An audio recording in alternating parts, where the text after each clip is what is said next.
আমার গোপন অঙ্গ কেটে সে পালাইছে। লাল আরে কি জানি খাওয়ায় আর ঘুমলায় রাখছে রাইখা তারপর কেটে ফেলছে, দুই টুকরা করছে। হ্যালো দর্শক, জুনিয়র সাকিবের স্ত্রী জুনিয়র সাকিবের পুরুষাঙ্গ কেটে নিয়ে পালালেন। দর্শক, এই নিয়ে থাকছে বিস্তারিত। দর্শক, জুনিয়র সাকিবকে হয়তো আপনারা অনেকেই চিনেন, তার স্ত্রীর নাম হচ্ছে শিখা। জুনিয়র সাকিব সে সাকিব খানের মতো কথা বলে, হুবহুব তাকে নকল করে আপনারা হয়তো অনেকেই দেখেছেন যারা যারা ইউটিউব ইউজ করেন। সে সাকিব খানকে কপি করে, তার নাকি পরকীয়া প্রেম ছিল আরেক জায়গায়। সেই জিদে তার স্ত্রী তাকে ঘুমের ওষুধ খাওয়াইয়া তার পুরুষাঙ্গটাকে কেটে ফেলে, একদম দুই খণ্ড করে ফেলে। দর্শক, এখন তার কি অবস্থা দর্শক সেই ভিডিওটা দেখে আসবো, কেননা আজকের ভিডিওটা অনেকটা গুরুত্বপূর্ণ। আজকের ভিডিওটা আপনারা মনোযোগ সহকারে দেখবেন। যারা যারা নতুন দর্শক আছেন, ভিডিওটা দেখতেছেন, অবশ্যই ভিডিওটা লাইক করে চ্যানেলটাকে সাবস্ক্রাইব করে বেল আইকনটি অন করে দিবেন পরবর্তী আপডেট পাওয়ার জন্য।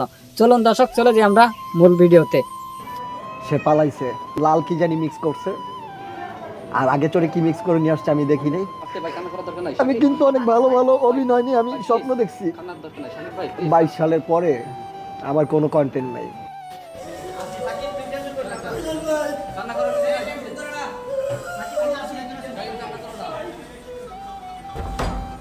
কালকেও 2-3টা চট থাপ্পড় মারছে, এই যে ঘাড়ের এখানে দাগ আছে।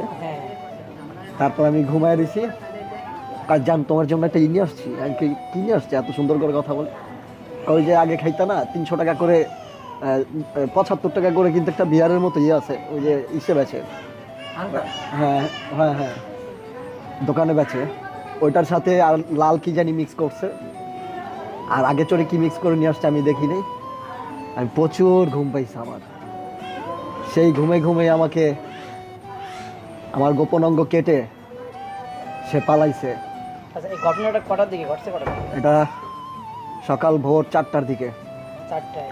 আচ্ছা, মানে আমি পাশের ঘরের যে আছে, আমি ওনাকে বলি ভাই ধরেন, কয় ওই দিক যাও। আমি ভাই আমার একটু ধরেন, রিক্সা ওটা দেন, আমি এগুলোর মধ্যে নেই। সে সবই জানে। এগুলো কি পরিকল্পিত আগে? জি জি, ইমন খান আসছিল, ইমনের ভয়তে ওরা কথা কয় না। খান মাসুদ ওনাকে অনেক প্রতাপশালী। এই খান মাসুদের ভাতিজা ইমন খান, ও আয়শা আর শাওন গাজী, এই 3 জনে মিললে আমাকে মেরে ফেলার প্ল্যানিং করছে ভাই। ইমন আর হচ্ছে শাওন আর শিখা। আমি ভাই কোনো রকম জানে বাইচে আসছি। আমার গোপন অঙ্গ কেটে ওর সাথে করে নিয়ে গেছে। আচ্ছা, যাই হোক, এখন আপনি কি বিচার চান? আমার জন্য সবাই দোয়া করবেন। আমি 2022 সালের আগে অনেক ভালো ছিলাম। আমি কিন্তু অনেক ভালো ভালো অভিনয় নিয়ে আমি স্বপ্ন দেখছি। 22 সালের পরে আমার কোনো কন্টেন্ট নাই, কোনো নাটক নাই। শুধু কি জানেন, মানুষের 100 কোটি টাকা দিলেও জুনিয়র সাকিবকে শিখা ছাড়বে না। জুনিয়র সাকিবকে নিয়ে আমি সংসার করব, না হলে কাউকে করতে দেব না। অলরেডি কিন্তু শিখা কিন্তু অ্যারেস্ট হয়েছে। তো এই ভিডিওটাতে দেখেন, আমি একটা ভিডিও করেছিলাম যেখানে বলেছিল 100 কোটি টাকা দিলেও জুনিয়র সাকিবকে শিখা ছাড়বে না।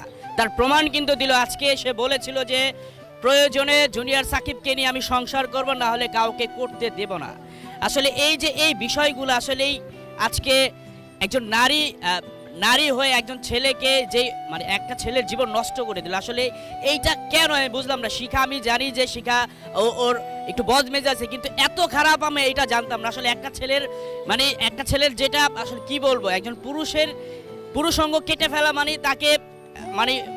তাকে অর্ধেক মৃত্যুদণ্ড দেওয়া। এখন বাকিটা আল্লাহ পাক জানে। এখন মৃত্যুর সাথে পাঙ্গা নিচ্ছে, মৃত্যুর সাথে শয্যায় শুয়ে আছে। এখন এই যে জুনিয়র সাকিবের মা আছে, আসলে আমি এইটা অবশ্যই যে পুলিশ ওনাদের অ্যারেস্ট করেছে, অলরেডি কিন্তু শিখা কিন্তু অ্যারেস্ট হয়েছে, কিন্তু আমার মনে হয় যে অবশ্যই এটা শাস্তি হওয়া উচিত। কারণ দেশে আইন রয়েছে, ভাই তুই সংসার করবি না, ঠিক আছে, সংসার না করলে ডিভোর্স দিয়ে যে, বা সেটা মানে মানুষজন নিয়ে যেভাবে হোক, ভালো হোক, যেভাবে হোক। আমি এখন আসলে এই কথাগুলো কেন বলছি, যে আমিও একটা ছেলে, মানে আমি কিন্তু অনেকবার গিয়েছি জুনিয়র সাকিবের বাসায়, গেছি, শিখার সাথে কথা বলেছি, কিন্তু এমন একটা ঘটনা ঘটাইলো যে এটা কিন্তু মানে অবিশ্বাস, এবং আমি কল্পনা করতে পারতেছি না এই ঘটনাটা। যদিও সোশ্যাল মিডিয়া অনেকে জানেন আসল ঘটনা। সাকিবের স্ত্রী শিখা কি কামটা না করেছে আপনারা হয়তো দেখতে পারলেন।